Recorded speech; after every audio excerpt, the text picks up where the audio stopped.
right, Coach, here with Sam Snider. Yes, sir. Yes, sir.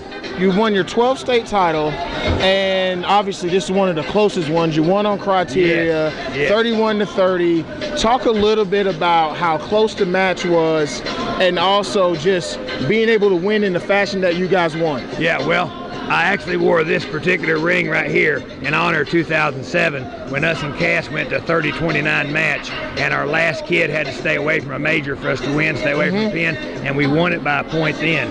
Same thing here. The kids got the bonus points necessary to get us to this point, and then Levi, our freshman, had battled to a 5-5, went into overtime. He and I both knew if he lost and didn't get pinned or by a major, we would win because the other kid in another round had elbowed us and had a fault on that. So the criteria is in our favor. It was exciting to see the kids understand the situation so well, and for us to pull out a win like that's awesome. Now, knowing that the criteria was in your favor, yes, did that affect how you coached that particular match? Yes, because he rolled the kid one time to his back to get the back points, and we thought that was good, but let's say he tries that roll and gets put in a half. We're not going to do that a second time. So the whole third period, we're working for an escape, keep our head up, get in a situation where we don't get pinned, and if we go into overtime, we're going to give it up and go ahead and win the team thing and let Levi beat that kid at traditional.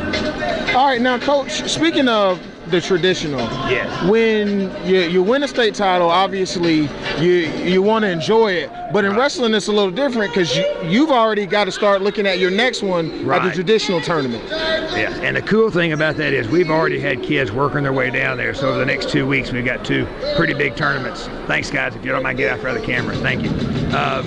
And they're already at those weight classes. They're going to be at those weight classes next weekend. So a couple of moves are being made by kids to get in the right place for traditional. That'll help our team be stronger in traditional, and because we got a log jam in a couple of weight classes. So we're preparing for that, been preparing for that for several months, and I think that we'll do very well traditional because they're hungry for an individual tournament. We have not had one individual tournament because until this point it's strictly about the team concept, and now we understand team.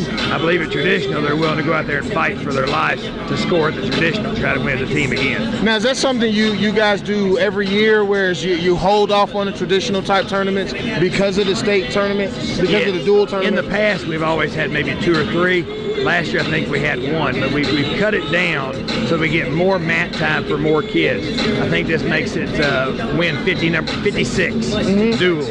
We've had, what, 63, 64 duels this year. That's crazy. Right. But we've got a lot of kids with experience. That's why we've been doing this for a long time. 5 dual championships in a row is due to having 29 kids here this weekend, all of them getting state experience.